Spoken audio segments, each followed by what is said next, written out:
This is lecture number 3, Family Life and Belief Systems in Africa.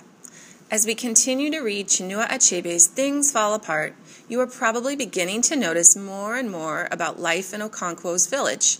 Achebe does an incredible job of depicting Nigerian village life and the many cultural practices of the various tribes in Nigeria in the early 20th century. Well, in all of Africa, despite its geographic and ethnic diversity, many African societies share similar values. There are common trends even today in family structures, communities, and religious beliefs. We're going to discuss these today. We've already learned that one of the most fundamental units of social organization is the family. Well, this is certainly true in Africa. In many traditional African societies, people often live with extended families. Extended families typically include parents, unmarried children, married children, and their spouses, as well as other relatives. In farming-based communities, many people are needed to harvest crops. Extended families are able to pool their labor together to get the needed work accomplished.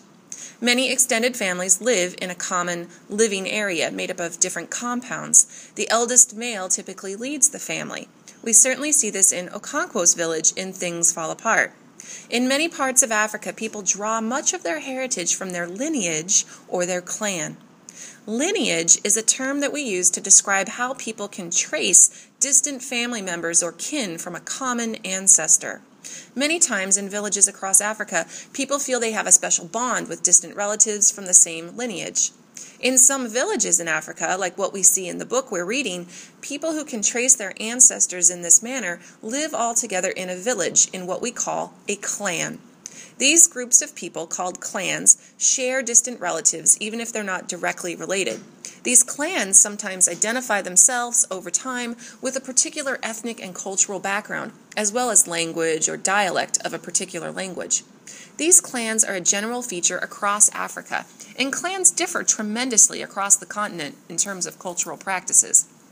However, they have contributed towards a sense of linkage or lineage and identity across the continent. Throughout history in Africa, clans and other groups of people share kinship ties, aiding in the development of clear senses of community and cooperation.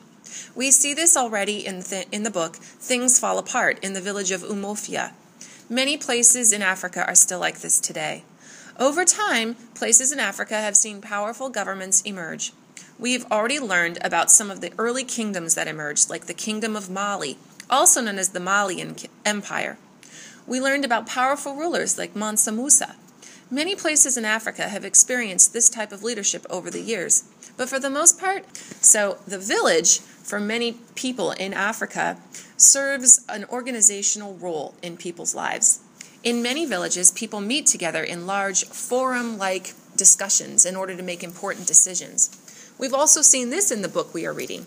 Remember the decision to go to war with the nearby village? All of the village members met to discuss this. They eventually made a collective decision to either go to war against the village that was responsible for the death of the woman from Umofia, or were prepared to offer them a deal in exchange. If you recall, the neighboring village opted to give them 2 of their youths in exchange for the death, a young girl and a young boy named Ika Mafuna, who went to live in Okonkwo's household. This is an example of something called consensus. Consensus means a common agreement. Many decisions in traditional African villages are made, even today, through the process of consensus. Most of the time, the good of the whole group is considered instead of the opinions of the minority. It's an example of collective decision-making, and something maybe our own government could learn from. Ha ha ha. Joking aside, when reaching consensus, village elders weigh many issues. In the end, both sides are expected to accept the decision of the village council or leaders. In terms of economic organization in villages across Africa, many people use traditional economic structures. What does this mean? Well, typically, most people living in villages in Africa are based either in herding or farming. Many village members are still subsistence farmers. Subsistence farming means you only produce enough food for one's own needs, with very little left over to sell. Some parts of Africa are more farmable than others, and different crops are grown in each climate zone. Many villages view land as shared property. Some Africans, over time, moved from place to place looking for farmable land. Once the soil was depleted, they moved on to new places to farm. Modern-day land ownership has made this type of lifestyle difficult to sustain, as people compete for land and resources. In other parts of Africa, like in East Africa, the Maasai herded animals. Consequently, wealth was often measured by the amount of animals a person owned. Women have different lives in different parts of Africa. In much of West Africa, women were in charge of taking crops to the marketplaces to be sold. Women are also expected to raise and care for family. In some African tribes, women hold much importance. In the Wolof tribes, located in places like Senegal, women are often leaders in the community. The Ashanti tribe, located in Ghana and the Ivory Coast, have traditionally believed that women are the reason that the soil is fertile from year to year. Consequently, they allow their women to own the land, not men. However, in most traditional African villages, there is a more patriarchal or male-dominated culture. In many traditional villages, women are married into their husband's family. In some places, women are considered their husband's property. In some African societies, men are married to more than one woman. Having more than one spouse is called polygamy. In the book that we're reading in class, Achebe discusses the cultural practice of polygamy. Okonkwo has multiple wives.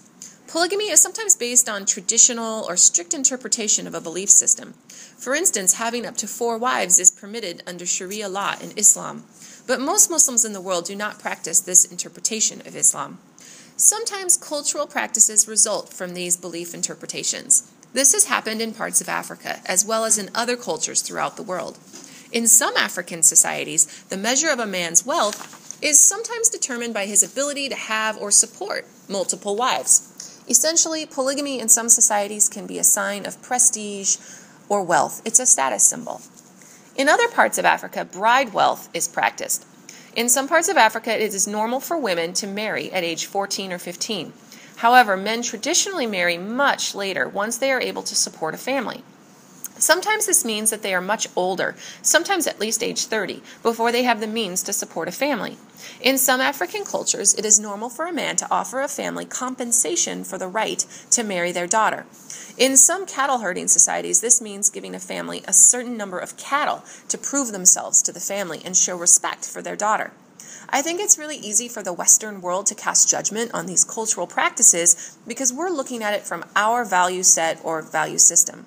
It's important to understand that these practices aren't meant to show disrespect for women. Rather, it's meant to show respect for their value. By accepting this bride wealth, the family acknowledges the bond.